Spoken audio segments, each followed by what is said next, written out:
ইসরায়েলের আয়রন ডোম একসময় যেটাকে বলা হতো পৃথিবীর সবচেয়ে শক্তিশালী এয়ার ডিফেন্স সিস্টেম। এমন এক প্রযুক্তি যা শত্রুদের ছোড়া মিসাইলকে আকাশে ধ্বংস করে দিত। মনে করো আকাশের বুকে আগুনের সাজোয়া ঢাল যা রকেটকে মাটিতে নামতে দিত না। হেজবুল্লাহ হোক বা হামাস, যত রকেটই আসুক, আয়রন ডোম ছিল ইসরায়েলের অদৃশ্য কর্ম। বিশ্বের বহু দেশ এই সিস্টেমটাকে নিজেদের দেশে চাইছে, কারণ এই একটিমাত্র সিস্টেম একটা গোটা জাতিকে রক্ষা করতে পারে। কিন্তু গত এক সপ্তাহে সবকিছু বদলে গেছে। ইসরায়েলের গর্ব, তাদের আত্মবিশ্বাস, তাদের আকাশে রক্ষা কবচ, সবকিছু যেন ভেঙে চুরমার হয়ে গেছে। ইরান যখন প্রতিশোধের আগুনে জ্বলছিল, তখন তারা ছুড়ল ব্যালিস্টিক মিসাইল, যা আয়রন ডোমের মাথা ঘুরিয়ে দিল।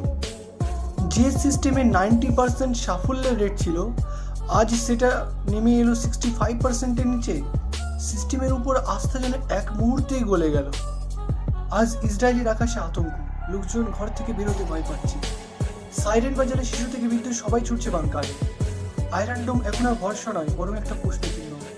আর ইরান, তাদের মিসাইলগুলো যেন দিনে দিনে আরো নিখুঁত, আরো ধ্বংসাত্মক হয়ে উঠছে।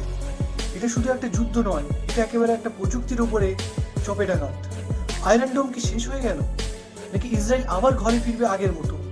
জানতে হলে আমাদের চ্যানেলটিকে সাবস্ক্রাইব করুন।